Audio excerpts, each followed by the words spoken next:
নমস্কার বন্ধুরা, welcome to Molly kitchen. Molly রান্নাঘরে আপনাদের সবাইকে ওয়েলকাম জানাই। আশা করছি আপনারা সবাই খুব ভালো আছেন আর আমিও অনেক ভালো আছি। তো বন্ধুরা, আজকের আপনাদের জন্য থাকছে বাঁধাকপির ঘন্ট। এই বাঁধাকপির ঘন্টটা আপনারা ভাত, রুটি, লুচি, পরোটা যে কোনো কিছুর সাথে কিন্তু এই রেসিপিটা অনবদ্য ভীষণই সুন্দর হয়। আপনারা অবশ্যই একবার হলেও আমার এই রেসিপিটা ফলো করে বাড়িতে বানিয়ে দেখবেন, খুব ভালো লাগে। বিশেষ করে এই বাঁধাকপির ঘন্টটা পরোটার সাথে কিন্তু দারুণ লাগে, কিংবা রুটির সাথে দারুণ লাগে। সো বন্ধুরা, যদি রেসিপিগুলো আপনাদের কাছে ভালো লেগে থাকে তাহলে চ্যানেলটিকে সাবস্ক্রাইব করে রাখার জন্য অনুরোধ রইল। তো চলুন রেসিপিটাই শুরু করি, আপনারা শেষ অবধি দেখতে থাকুন। তো রেসিপিটা বানানোর জন্য এখানে আমি 1 কিলো ওজনের বাঁধাকপি নিয়েছি, 4টে মিডিয়াম সাইজের আলু ডুমো ডুমো করে কেটে নিয়েছি, আর একটা বড় সাইজের বেগুনকে ডুমো ডুমো করে কেটে নিয়েছি। আপনারা চাইলে যার যেমন পরিমাণ সে সেইভাবেই কিন্তু নিয়ে নেবেন। আর এখানে নিয়েছি কড়াইশুঁটি আর একটা টমেটো, আর নিয়েছি 100 গ্রাম ডাল, বিউলির ডালের বড়ি নিয়েছি। এবার এখানে আমি রান্নাটা করার জন্য প্রথমে কড়াই বসিয়ে বেশ ভালো করে যখন কড়াইটা গরম হয়ে যাবে তার মধ্যে আমি বেশ কিছুটা পরিমাণে সাদা তেল দিয়ে দিলাম। দেওয়ার পর এর মধ্যে আমি বড়িগুলো দিয়ে ভালো করে লাল লাল করে ভেজে, আপনারা এই রান্নাটা পুরোটাই কিন্তু সর্ষের তেলে চাইলেও কিন্তু করতে পারেন, সেতে করে টেস্টটা কিন্তু আরও ভালো আসে। আর এদিকে 1 থেকে 2 মিনিট বড়িটাকে ভেজে নেওয়ার পর বড়িটা কিন্তু একদম লাল লাল করে ভাজা হয়ে গেছে। এখন আমি বড়িগুলোকে একটা পাত্রের মধ্যে তুলে নেব। তেল ঝরিয়ে ভালো করে বড়িগুলোকে তুলে নিচ্ছি। তো এই যে দেখুন বন্ধুরা, বড়িগুলো ভাজা হয়ে গেছে, খুব সুন্দর করে আমি বড়িগুলোকে তুলে নিলাম।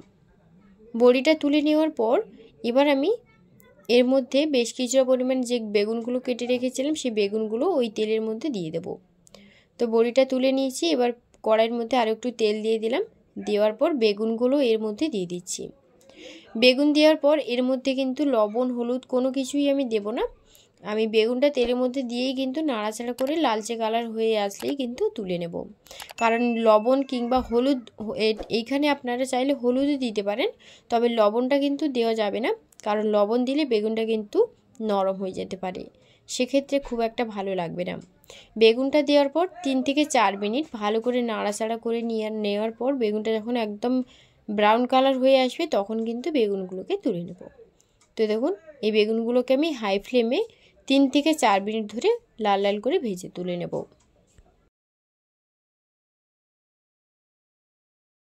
3-4 মিনিট পর বেগুনটা কিন্তু একদম ব্রাউন কালার কিংবা লালচে কালার করে ভাজা হয়ে গেছে, এবার তুলে নেব। তো বন্ধুরা, বেগুনগুলোকে তুলে নিয়েছি। এবার আমি ওই কড়াইতে রান্নাটা করার জন্য আমি ফোড়নে দিয়ে দিচ্ছি 2টো শুকনো লঙ্কা কেটে দিয়ে দিলাম, আর দিচ্ছি 5 ফোড়ন, 1 চামচের মতন 5 ফোড়ন দিয়ে দিলাম। তো এই যে দেখুন, 1 চামচের মতন 5 ফোড়ন দিয়ে দিচ্ছি। 5 ফোড়নটা দেওয়ার পর ফোড়নটাকে একটু ভালো করে লালচে করে ভেজে নেব, সুন্দর একটা ফ্লেভার আসা পর্যন্ত অপেক্ষা করব। আর এদিকে একটা তেজপাতা মাঝখান দিয়ে কেটে সেটাও দিয়ে দিলাম। দেওয়ার পর ফোড়নটা একটু ভালো করে ভেজে নিচ্ছি যাতে সুন্দর একটা ফ্লেভার আসে। যখন সুন্দর একটা স্মেল বের হবে তখন আমি এর মধ্যে দিয়ে দেবো পেঁয়াজ কুচি। 2টো মিডিয়াম সাইজের পেঁয়াজ আমি একদম পাতলা পাতলা করে কেটে রেখেছিলাম, সেটা দিয়ে দিলাম। আর দিয়ে দেব 3টে কাঁচা পাকা লঙ্কা। বাঁধাকপির এই ঘন্টার জন্য একটু মশলার পরিমাণটা একটু বেশি দিতে হবে, তাহলেই কিন্তু তবেই এটা ভালো লাগবে খেতে। আর এই যে দেখুন, পেঁয়াজ আর লঙ্কাটা দেওয়ার পর ভালো করে একটু ভাজা ভাজা করে নেব, ব্রাউন কালার আসা পর্যন্ত পেঁয়াজটাকে ভেজে নিতে হবে। 1 থেকে 2 মিনিট একদম হাই ফ্লেমে পেঁয়াজটাকে লাল লাল করে ভেজে নিচ্ছি। তো এই যে দেখুন, লাল লাল করে পেঁয়াজটাকে নাড়াচাড়া করে ভেজে নিচ্ছি। 1 থেকে 2 মিনিট পেঁয়াজটা ভালো করে ভাজা হয়ে গেলে দিয়ে দিচ্ছি 1 চামচের মতন আদা রসুনের বাটা। 1 চামচের মতন আদা রসুনের বাটাটা দেওয়ার পর ভালো করে একটু নাড়াচাড়া করে নিচ্ছি। 1 থেকে 2 মিনিট পেঁয়াজটাকে একটু ভালো করে কিন্তু নাড়াচাড়া করে ভেজে নিতে হবে। তো এই যে দেখুন, পেঁয়াজটাকে 1 থেকে 2 মিনিটের মতন ভালো করে নাড়াচাড়া করে নিয়েছি, আর পেঁয়াজের কালারটা কিন্তু বেশ ভালো করে চেঞ্জ হয়েছে, আর আদা রসুনের গন্ধটা কিন্তু ভালোভাবে চলে গেছে। এখন আমি এর মধ্যে দিয়ে দিচ্ছি টমেটো কুচি। একটা মিডিয়াম সাইজের টমেটো একদম ছোটো ছোটো করে গোল গোল করে কেটে রেখেছিলাম, সেই টমেটোটা আমি এর মধ্যে দিয়ে দিচ্ছি। তো এই যে দেখুন, টমেটোটা দিয়ে দিলাম।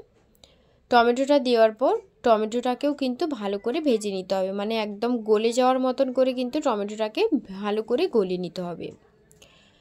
তো এই যে টমেটোটা এই বাঁধাকপির তরকারিতে টমেটোটা দিলে কিন্তু বেশ ভালো লাগে খেতে।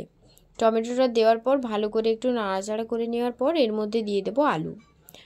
আলুটাকে ভালো করে কেটে ধুয়ে রেখেছিলাম, সেটা দিয়ে দিলাম।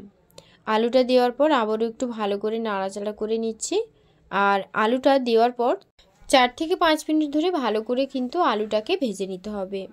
4 থেকে 5 মিনিট ধরে আলুটাকে ভালো করে ভেজে নেওয়ার পর তো দেখুন 4 থেকে 5 মিনিট ধরে খুব ভালো করে কিন্তু আলুটাকে ভেজে নিতে হবে। তো বন্ধুরা 4 থেকে 5 মিনিট ধরে আলুটাকে ভালো করে ভেজে নেওয়ার পর এবার আমি এর মধ্যে দিয়ে দিচ্ছি কেটে রাখা বাঁধাকপি। একদম মানে যতটা সম্ভব চেষ্টা করবেন বাঁধাকপিটাকে একদম পাতলা পাতলা করে কাটার, তাহলেই দেখবেন বাঁধাকপিটা খেতে ভালো লাগে। তো সব বাঁধাকপিটাই আমি এর মধ্যে দিয়ে দিলাম। তারপর এর মধ্যে হলুদের গুঁড়ো আর পরিমাণ মতো লবণ দিয়ে দিচ্ছি। দেওয়ার পর এটাকে কিন্তু ঢাকনা দিয়ে রেখে দিতে হবে, না হলে কিন্তু বাঁধাকপিগুলো জীর্ণ হবে না। আর জীর্ণ না হলে কিন্তু নাড়াচাড়াও করা যাবে না খুব একটা। তো পরিমাণ মতো লবণ আর হলুদ দেওয়ার পর একটু নাড়াচাড়া করে নিচ্ছি। এই যে দেখুন একটু ভালো করে কিন্তু 2-1 মিনিটের মতন একটু ভালো করে নাড়াচাড়া করে নেব, যাতে করে বাঁধাকপিটা তাড়াতাড়ি জীর্ণ হয়ে যায়। তো এই যে দেখুন আমি খুব ভালো করে নাড়াচাড়া করে নিয়েছি। এবার এটাকে আমি কিছুক্ষণের জন্য ঢাকনা লাগিয়ে দেব। তো এখন আমি ঢাকনা দিয়ে দিচ্ছি। ঢাকনাটা লাগিয়ে 3 থেকে 4 মিনিট এটাকে রেখে দেব, যাতে করে বাঁধাকপিটা একদম ভালোভাবে জীর্ণ হয়ে যায়।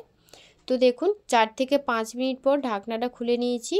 আর ঢাকনা খোলার পর এর মধ্যে যে কড়াইশুঁটিটা ছাড়িয়ে রেখেছিলাম সেই কড়াইশুঁটি আর ভেজে রাখা বেগুনগুলো দিয়ে দিলাম, সাথে বড়িটাও ভেজে রেখেছিলাম সেটাও দিয়ে দিলাম।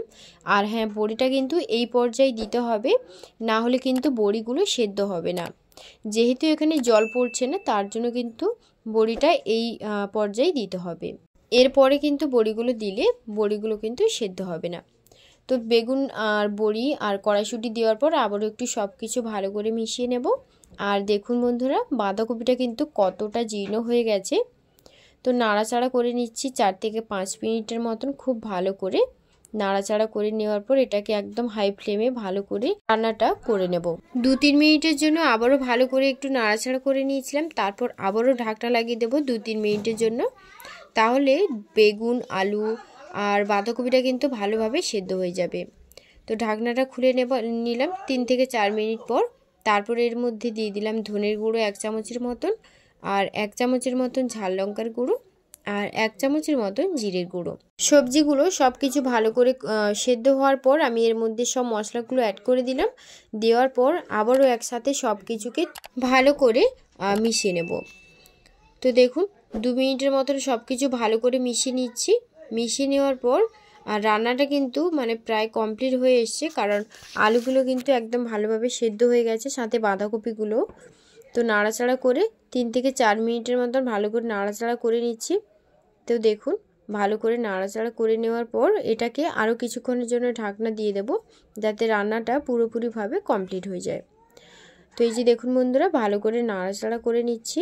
আর যেহেতু এটা শীতের বাঁধাকপি কিংবা কড়াইশুঁটি, খেতে তো ভীষণই সুন্দর লাগবে। তো এইভাবে আপনারা অবশ্যই একবার হলেও ট্রাই করে দেখবেন, খুব ভালো লাগবে। আর এই রান্নাটা মানে দুপুরে যদি নিরামিষ কিছু রান্না করতে চান, তাহলে কিন্তু পেঁয়াজ কিংবা রসুন বাদ দিয়েও এই রান্নাটা করতে পারেন, খুব ভালো হয় খেতে। তো এই যে কালারটা কিন্তু ভীষণ সুন্দর লাগছে। তো সব কিছু খুব ভালো করে দেখুন বন্ধুরা নাড়াচাড়া করে নিচ্ছি। আর রান্নাটা কিন্তু আমার একদম প্রায় কমপ্লিট হয়ে এসেছে। তো ভালো করে নাড়াচাড়া করে নিয়ে আবারও 1 থেকে 1.5 মিনিটের মতন একটু ঢাকনা লাগিয়ে দেব, যাতে করে বাঁধাকপির মধ্যে যেই জলটা আছে সেটা ভালোভাবে শুকিয়ে যায়। তো ঢাকনাটা খুলে নিলাম 1 থেকে 1.5 মিনিট পর। তারপর এর মধ্যে দিয়ে দিচ্ছি পেঁয়াজ বাটা। একটা মিডিয়াম সাইজের পেঁয়াজ বাটা বেটে রেখেছিলাম, সেটাকে দিয়ে দিলাম।